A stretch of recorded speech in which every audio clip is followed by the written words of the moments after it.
Once again, for the criminal justice classes at KCC, this is another interview that we're producing for the benefit of a few different classes. And today we have the benefit of speaking with John Dyer with the Oregon State Police Forensics Lab in Portland. John, can you just tell us what your title and just your basic responsibilities right now? Sure. I am a forensic supervisor. I am the operational head of the firearms section and the control substance section. I'm also an active control substance analyst along with it. Terrific. Well, thank you. So, you and I had the opportunity to at least work in decent proximity with each other quite a few years ago when I injured my back on an on-duty incident, and I got to come and actually see firsthand what the forensics lab was doing. I found it very, very intriguing and intellectually stimulating, and I almost wish more police officers would have that opportunity to actually see what happens when they do submit evidence. But just for the benefit of our class, the state of Oregon is a little bit different than some states, and we've chatted about it before. But the Oregon State Police handles the majority of forensics analysis for the majority of all jurisdictions in Oregon.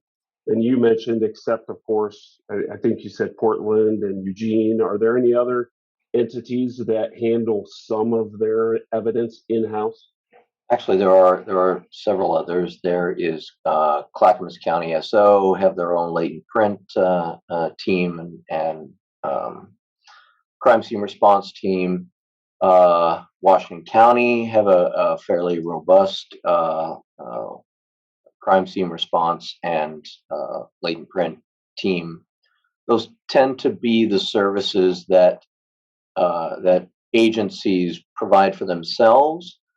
We provide all of the DNA related services for the state of Oregon. We provide all the DUI and toxicology services for the state of Oregon. We provide all the firearms services for the state of Oregon. And we provide the majority of the fingerprint comparison services for the state of Oregon, meaning that the smaller agencies will do the processing, or they bring out and photograph the images, but then they send them to us for comparison. Got it. Okay. Now, yeah, and we've spoken about this before, but your personal history. Did you always know that you wanted to enter into the world of forensics, or did that happen later on?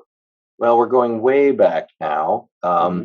And for those people who are not familiar, there was a time before CSI, and there was a time when nobody knew anything about forensics or crime labs, and that was really the time that I grew up in. So, a long answer to a short question: no, I did not grow up wanting to be a forensic scientist or a crime scene analyst.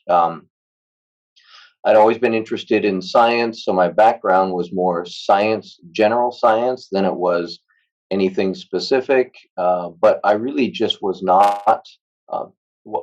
really focused on post school until the day somebody posted I was at the U of O, and I was weirdly enough getting a history degree at the University of Oregon, when somebody posted a little handwritten note on the little note board, volunteer at crime lab wanted. And these days that wouldn't have lasted about 30 seconds, but in those days nobody really knew what this was or what it meant, and so it intrigued me, and I started volunteering at the Eugene crime lab. I was at the University of Oregon at the time, in about 97-ish. And it was an interesting circumstance. I actually sort of found it interesting, but then something happened and it sort of changed my entire perspective. And I haven't even talked about this in a long time. Kip Kinkle, who was a notorious school shooter Hmm. happened, and I was in the laboratory when it went down, and I got to see firsthand, not firsthand at the crime scene, but firsthand in the administration of how it's all supposed to work. And it was multiple scenes, it was multiple deaths, it was bombs, it was everything that you can possibly imagine. And I got to see the mobilization, the administration, and then the science afterwards, and that absolutely just sold me in a heartbeat. And I was from that point on determined that this was going to be what I did. Um, I finished my degree at Portland State University and was hired on in 2000. And then in 2001, I believe CSI came out. And since then, we have been flooded with people who all they ever wanted to be was a forensic scientist. And so the Hmm. world changed. And as such, so does our approach to hiring scientists. Right.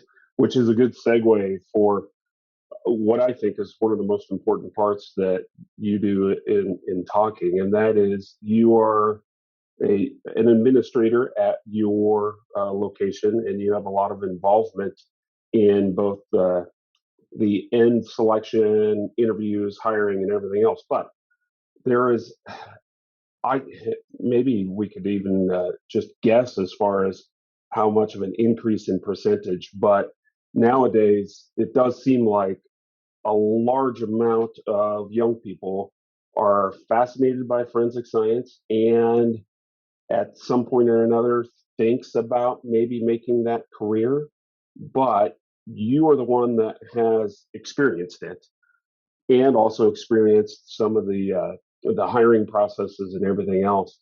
Would you say that to become a forensic science that it is a very competitive field to get your foot in the door?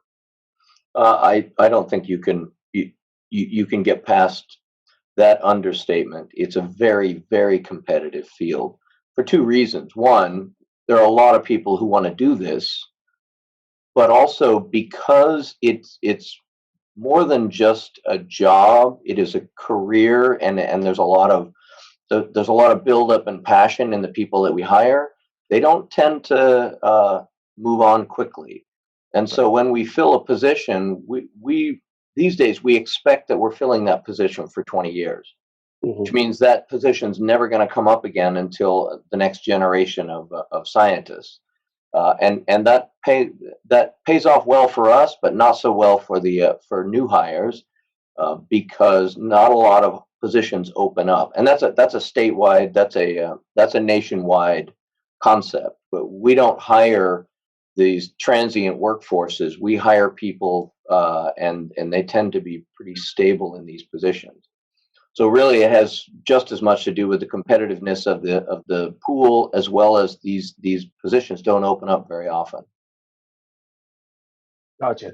Now, when we have talked in the recent past, I remember you, in essence, describing some of the few things that you see that will set an applicant apart from others because it is so Sure. competitive.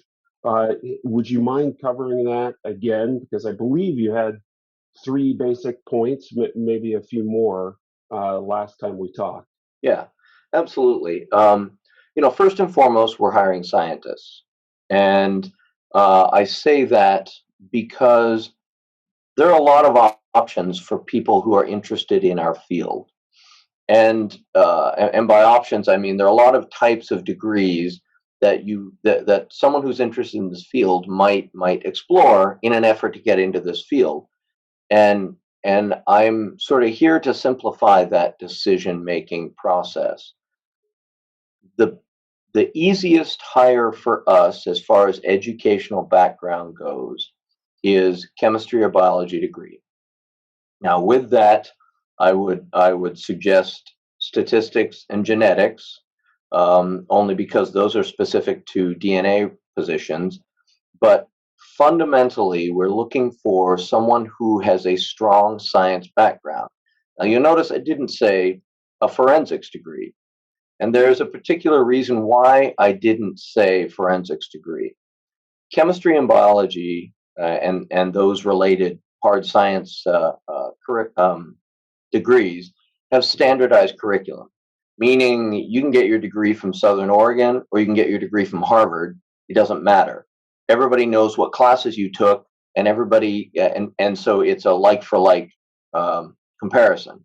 So someone comes in when they said, "Oh, I got a chemistry degree from Western Central Ohio State University."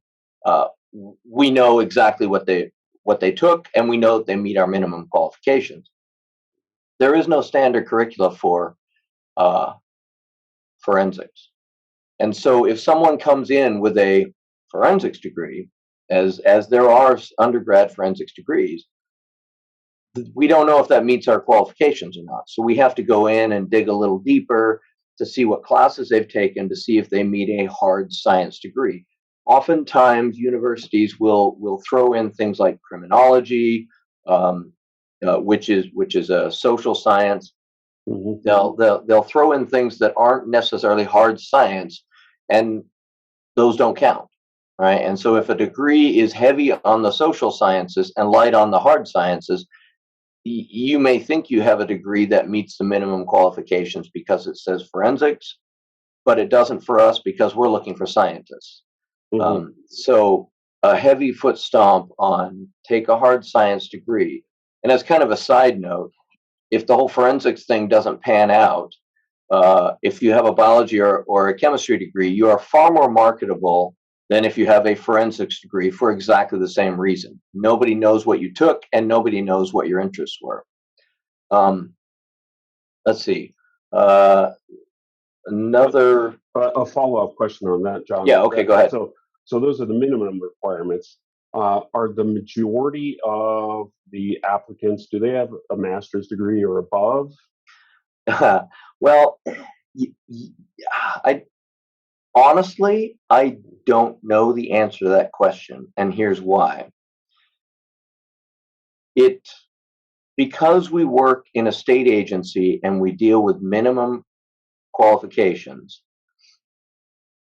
I know we have some doctors who work for me. I have at least one doctor who works for me. Right now, I have a bachelor's degree. Mhm.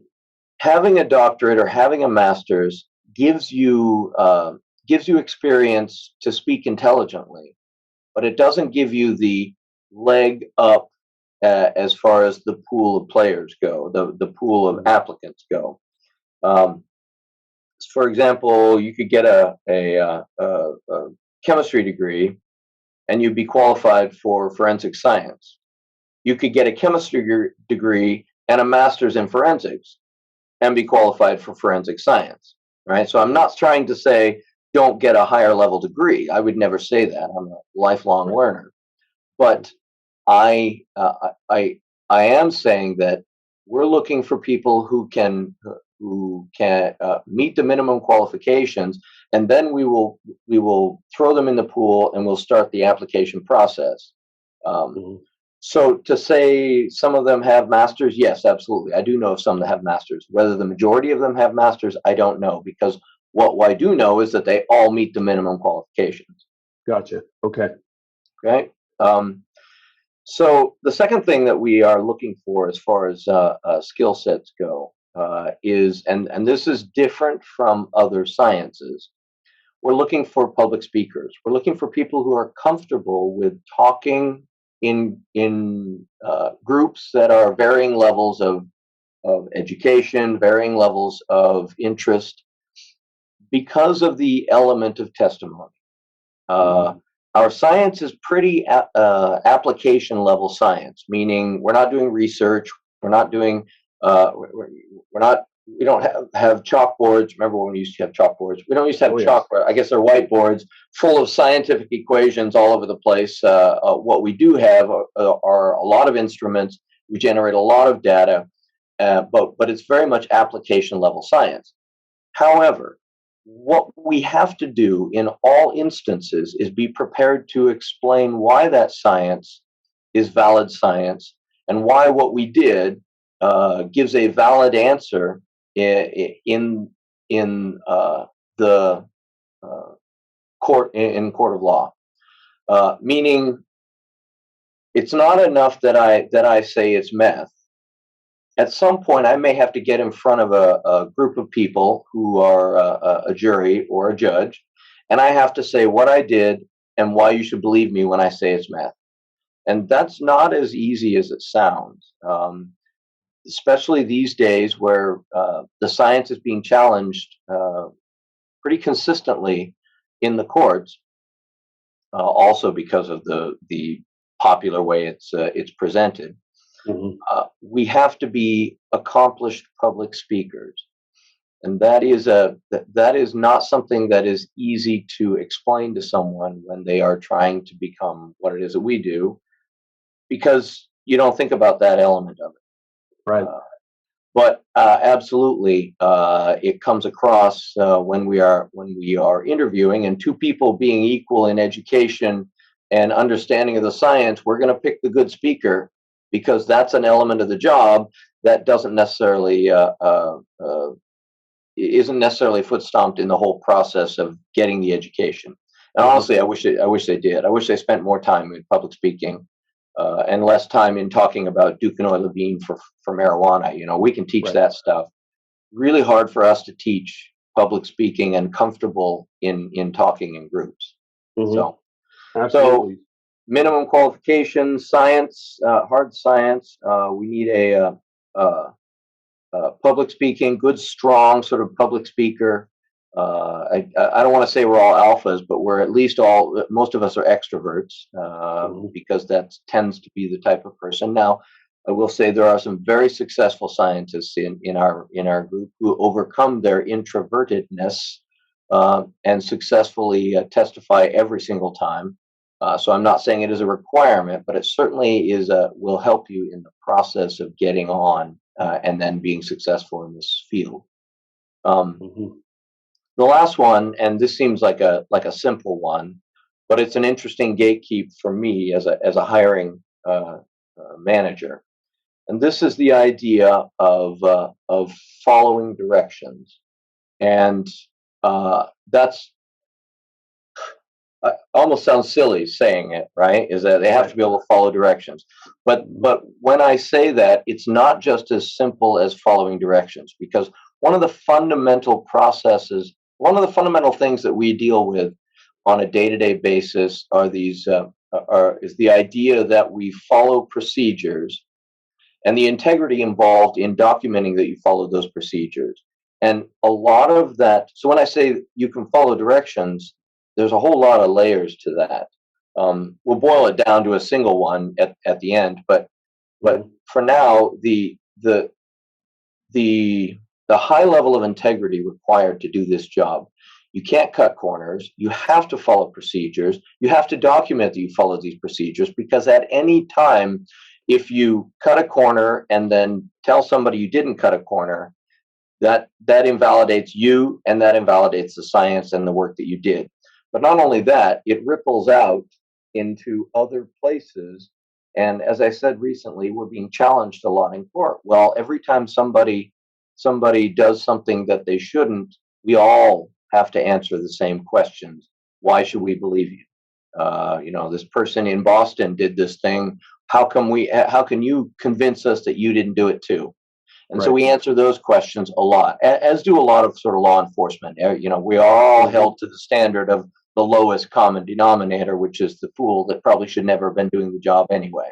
Right. Um, so when I say you can follow directions, that's the high level version of it. But now we're going to go all the way down to the bottom. And here I am. I'm a hiring manager, and I'm hiring one position. And I have 150 applications sitting in front of me. Do you think I have time to drill through and to try to read all the resumes and all the cover letters and figure out what their degree is because they kind of fudge that description? I don't have that time. Right. So in our application process, we have a very, very clear message, and if you follow that message, you go from this big pile to the smaller pile, and you wouldn't believe how often 150 applications becomes 35 because people don't follow the simple directions of the application. So, to anyone who's listening and anyone who will ever listen to me, follow the directions and you will get your first step in the door. And if anybody remembers anything about this discussion and they decide they want to be a forensic scientist and they see the cover letter and it says, do these things, just do those things. I don't need the rest of it. Yes, your family were immigrants and they've struggled, and you get all kinds of amazing stories that would be great after the fact. Right. But when I have 150 applications sitting in front of me, I need to know that you can follow the directions and I'll move you forward. If you give me anything else or you don't follow directions, it's likely you're not going to move forward. And I hate to say that because what ends up happening is I know there are a lot in the 117 applications that I just rejected. There are probably a good 25 of them that should have moved on and would have been great candidates, and they never even get the chance because they interpreted the directions instead of following directions. And that's the difference between our world and everybody else's world. We don't interpret directions, we follow directions. Even at the highest level, we follow directions. So those are my three suggestions as far as trying to get hired on, and that's, it's not an opportunity. I get a chance to voice those. So I appreciate this chance as well. Absolutely. And just for the benefit of my intro class, tell us, what's your opinion? 1 page only for resume or 2 pages? Just one. Yep. Okay. Here again, well, we're talking two things: resume and cover letter. And I'll tell you right now, in my hiring process, I don't even get to the resume. We start with the cover letter, and again, 1 page. Bullet statements. I don't need big words. If it says these are the 5 skills that we're addressing, please list how you meet these 5 skills. Here's what I want to see. Dear Mr. Hiring Manager, you need these 5 skills. This is how I meet them. Skill 1, public speaking. I'm a good public speaker. Skill 2, following directions. I follow directions really well. Skill 3, and boom, boom, boom, boom. And I'll tell you what, I'm going to look at that and I'm going to say, wow, that was really poorly written, but man, do I can see they followed the directions and they gave me what I needed. I've already moved on. In the time it took me to describe that letter would have already been pushed over. Right. I can tell just by the format whether somebody followed the directions or not. And if it's wordsmithing and it's 2 pages, I guarantee you they did not read the directions. Now I'll read it, but I've just wasted 20 minutes trying to read through these painful letters. It doesn't need to be grammatically super correct. I just need the information. Right. Yeah. Brief, to the point. Oh, please. Yes. And succinct. Yes. So, in closing, and I know I've asked you this before, but if you had life to do all over again, would you go this same route and find yourself in your position, in your shoes? Or would you want to become a firefighter or something else?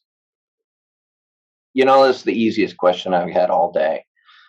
This is not a job, and it's not even really a career. It is a lifestyle for me.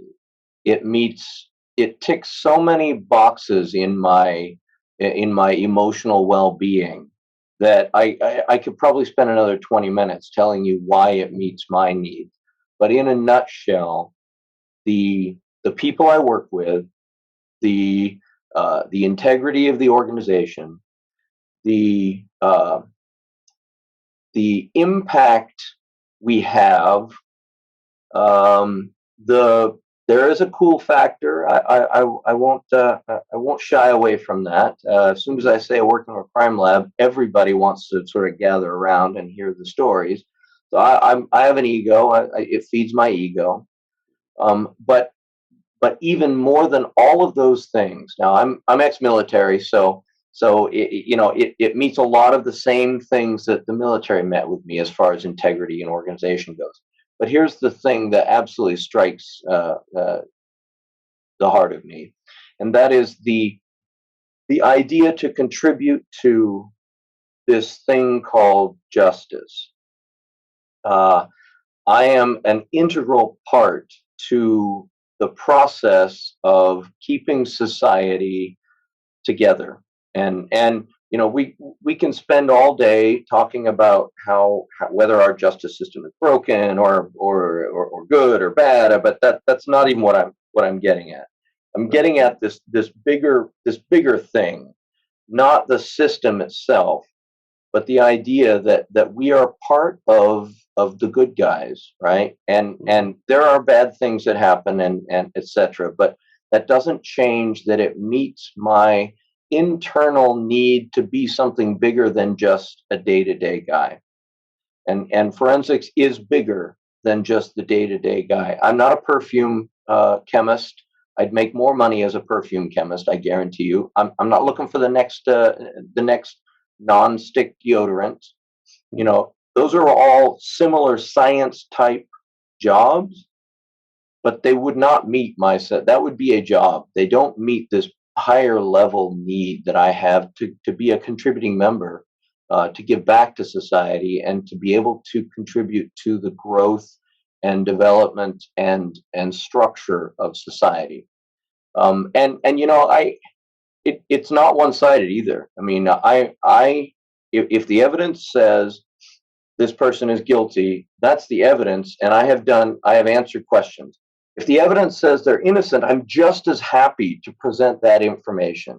And I'm not weighed by the result.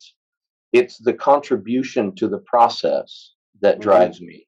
And so a really long answer to a very short question. I would absolutely choose this over anything, any day, all day. And am proud of the work that I've done, and hope Mhm. that I can continue to do it for another decade.